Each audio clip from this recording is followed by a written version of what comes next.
करेंगे। आज हम एक मॉडल की पर बात करेंगे जिसका नाम है Hilda Taba model. Hilda Taba, Hilda Punjabi में कहते हैं हिल्दा। हिल्दा मीन्स हिलना और टॉबा मीन्स टब, जिसको हम बोलते हैं जिसमें पानी रखते हैं। इट मीन्स आप उसको धक्का मारें, हिल्दा टॉबा, टब में बहुत पानी है, धक्का मार रहे हैं, वो हिल नहीं रहा है। तो कोई तुमसे पूछ रहा है हिल्दा टॉबा क्या ये टब हिल रहा है? तो वो टब कहाँ पे होता है? ज़मीन पे होता है। और ज़मीन पे क्या होता है? ग्रास होती है ना। तो इसको ऐसे हम याद रखते हैं, हिल्डा टॉबा मॉडल जो है ये ग्रास रूट मॉडल है। ठीक, ग्रास रूट मॉडल अगर है तो वो नीचे है, ज़मीन पे है। तो जब भी कोई चीज़ नीचे होती है तो हम उसको ये नहीं बोल सकते हैं कि ये बॉटम, मतलब नीचे से ऊपर है, बॉटम अप अप्रोच है। ये चीज़ भी इसके अंदर आ जाएगी।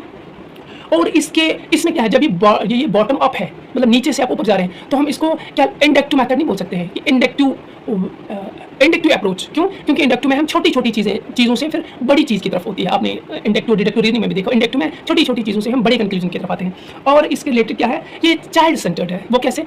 वो क्योंकि ये बॉटम अप है। तो बॉटम में क्या आएंगे? टीचर्स आएंगे। टीचर्स किसको देखेगा? स्टूडेंट्स के इंटरेस्ट क्या है, उनकी नीड क्या है, तो उसके अकॉर्डिंगली करिकुलम को डिज़ाइन किया जाएगा। वैसे ही एक्सपीरियंस, अब हम इसके कुछ लर्नर्स की नीड क्या है, देन उसके बाद सोसाइटी की क्या नीड्स हैं, उनको जहन में उनको देखा जाएगा, उन पे वो डेटा कलेक्ट करेगा, वो जानेगा। उसके बाद डायग्नोसिस नीड के बाद फिर हम आएंगे फॉर्मुलेशन ऑफ ऑब्जेक्टिव्स। ऑब्जेक्टिव्स कैसे फॉर्मुलेट होंगे? आपकी जो नीड्स हैं, क्योंकि उसने पहले ही डायग्नोस किया नीड्स, बच्चों को किस स्टेज में क्या कंटेंट पढ़ाना चाहिए, वो किस स्टेज में किस लेवल पर क्या मैच्योरिटी होती है।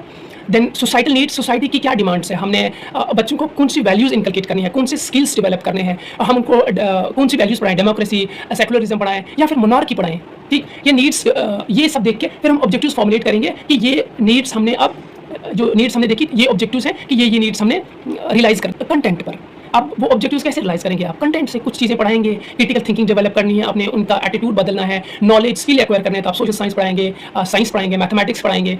फिर उसके बाद आप उस कंटेंट को ऑर्गेनाइज करेंगे। किस स्टेज पे आप कौन सा सब्जेक्ट पढ़ाएंगे? फर्स्ट सेकंड में आप मैथ्स तो नहीं पढ़ाएंगे, और एडवांस लेवल मैथ्स नहीं। फर्स्ट सेकंड या अर्ली चाइल्डहुड केयर एजुकेशन में आप एक्टिविटी बेस्ड पढ़ाएंगे और बेसिक चीज़ें आप पढ़ाएंगे, कोई सिंबल से पढ़ाएंगे। फिर फर्स्ट सेकंड थर्ड में आप क्या पढ़ाएंगे? लिटरेसी या न्यूमरेसी पढ़ाएंगे। आप ये कंटेंट को ऑर्गेनाइज कर रहे हैं कि किस स्टेज में क्या कंटेंट की कम्प्लेक्सिटी होनी चाहिए। तो इसके अंदर जो लर्निंग प्रिंसिपल्स हमने पढ़े हैं, सिंपल टू कम्प्लेक्स होना चाहिए, होल टू स्पेसिफिक होना चाहिए, जर्नल टू स्पेसिफिक जिसको हम कहते हैं, वो होना चाहिए। ये सारे प्रिंसिपल इसी के अंदर देखे जाते हैं। फिर उसके बाद कंटेंट ऑर्गेनाइजिंग होने के बाद लर्निंग एक्सपीरियंसेस आ जाएंगे और organisation of learning experiences. Learning experiences means क्या है? आपने स्टूडेंट्स को इंगेज कैसे रखना है।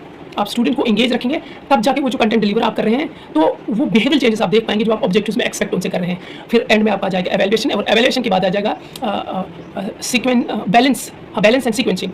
बैलेंस एंड सीक्वेंसिंग में आप देखेंगे कि जो हम ये कंटेंट इसमें रखा, डिफरेंट चीज़ें रखी, पढ़ाना कैसे है, ऑब्जेक्टिव क्या, वो सारे इंसान के वो होलिस्टिक डेवलपमेंट हो रही है, psychomotor, then cognitive affective domain की डेवलपमेंट हो रही है। वो सब्जेक्ट्स हम पढ़ा रहे हैं, कोई फिजिकल एक्टिविटी को लेकर, कोई एकेडमिक सब्जेक्ट जिससे क्रिटिकल थिंकिंग उसकी डेवलप होगी। देन उसके बाद उसके एटीट्यूड में जो वैल्यूज़ हैं क्या वो इनकलकेट हो रही हैं, ये सब उसके अंदर